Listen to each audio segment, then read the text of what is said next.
How does it return to surplus in 3 years? No, well, that's impossible. I mean, it's a nonsense.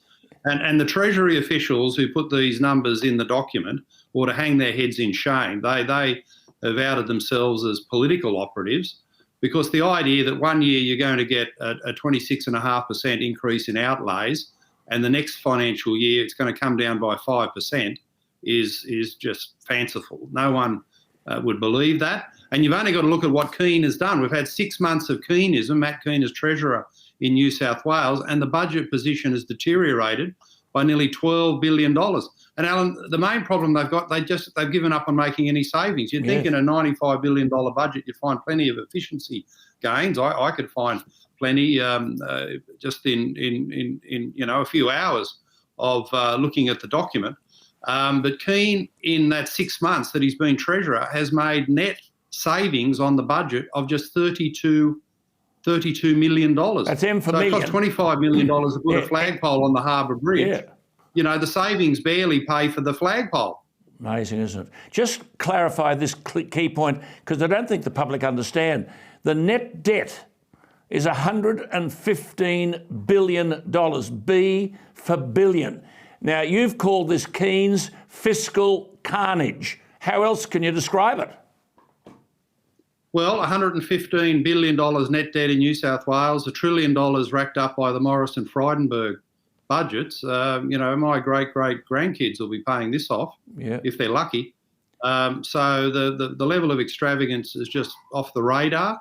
It can't be sustained under any decent fiscal policy, because the truth at the moment, Alan, is the great economic enemy of the Australian people is inflation, which is driving up interest rates. And if you want to bring inflation down, you don't go for big deficit and debt budgets. You've got to bring them back into surplus. You've got to make cost savings. You've got to show restraint to try and have a positive impact in bringing down inflation. So it runs counter to the economic fundamentals. It's all about the next election. And I think fundamentally, the Perrottet-Kean government has just given up on the idea of making savings, of believing that expenditure reductions are actually a good thing. And of course, as you say, it's easy to spend other people's money, especially when you don't care how it's spent. I mean, you made reference to the budget paper number 1 and the policy changes of the Perrottet government. Last year's budget, you said it had 145 policy changes and not a single spending cut. Now, every one of those policy changes represents more money. Yeah, and the budget that Kean delivered is just as bad, really. 217 policy changes. So these are optional, voluntary alterations that the government has made to its budgetary measures. And of those 217 policy changes, they've only got 3 savings measures. So the total there over the last 2 years has been 362 policy changes for just 3 savings measures.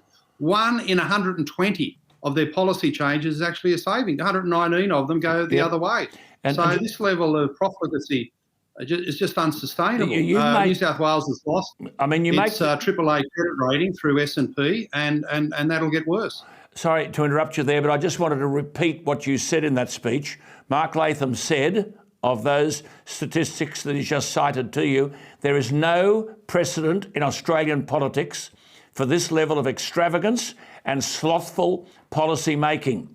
Do they get away with this stuff? Well, they shouldn't. I was quite glad to see the Men's Labor opposition under their excellent Shadow Treasurer Daniel Mookie talking about restraint and saying Labor wouldn't spend this much. So that's one encouraging thing. Whether they live up to that, you really just don't know. But Alan, just to put it in perspective, you mentioned the $115 billion of net debt.